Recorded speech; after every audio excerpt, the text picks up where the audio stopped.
ஆண்டவர் இயேசு உங்கள் மேல் அன்பும் கரிசனையும் உள்ள ஒரு தேவன். உங்களுடைய ஒவ்வொரு அசைவுகளையும் அவர் கவனிக்கிறார். நீங்கள் கண்ணீர் வடித்தா அவருடைய பார்வையில் தப்பாது. உன் கண்ணீரை நான் கண்டேன் அப்படின்னு சொல்கிறார்ல, அப்போ கண்ணீரை காண்கிற ஒரு தேவன். ஆனால் இங்கே ஒரு பக்தன் சொல்கிறாரு, 6ஆம் சங்கீதம் 8ஆம் வசனத்தில், கர்த்தர் என் அழுகையின் சத்தத்தை கேட்டார் என்பதாய் சொல்கிறார்.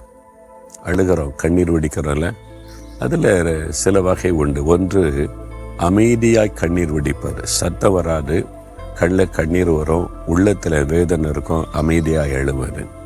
சிலர் மற்றவர்களுக்கு தெரிந்து விடக்கூடாது என்பதற்காக படுக்கையை கண்ணீரினால் நனைப்பாங்க, தலையணையை கண்ணீரினால் நனைப்பாங்க.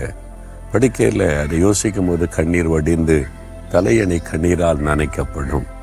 என் படுக்கை கண்ணீரால் நனையப்பட்டது இன்னும் ஒரு பக்தன் சொல்கிறார். அப்போ அமைதியாக கண்ணீர் வடிப்பார், யாருக்கு தெரியாமல் அழுவார். இது யாரிடத்துல சொல்ல, யார் புரிந்து கொள்ள போகிறாங்க? இதை சொன்னால் அவங்களுக்கு வேடிக்கையாக இருக்கும், பரிகாசமாக இருக்கும். ஏன் எனக்கு அப்படி ஒரு வாழ்க்கைனே அப்படி அழுவார். சிலர் சத்தமிட்டு அழுவாங்க. ஒரு மரண வீட்டுக்கு போகும்போது, ஒரு ஆபத்தான சூழ்நிலையை சிலர் சந்திக்கும் போது அந்த இடமே அவங்க யோசிக்க மாட்டாங்க, சத்தமிட்டு அழுவாங்க, ஓர்னி சத்தமிட்டு அழுவாங்க. ஒரு குழந்தைக்கு ஆபத்து, ஆஸ்பத்திரியில் சீரியஸ்ன்னு சொல்லிட்டா ஆஸ்பத்திரி மக்கள்லாம் நிற்கிறாங்களேன்னு கூட பார்க்க மாட்டாங்க, சத்தமிட்டு அழுவாங்க. தாவீது கூட அப்படி அழுதிருக்கிறார், சத்தமிட்டு அழுதிருக்கிறார். ஒரு சமயம் எல்லாத்தையும் அவர் இழந்துட்டார். அவருடைய சத்துருக்கள் அவருக்கு உண்டான எல்லாத்தையும் கொள்ளையடிச்சிட்டு போயிட்டாங்க. அவருடைய மனைவி, பிள்ளைகள், குடும்பத்தையும் கொண்டு போயிட்டாங்க.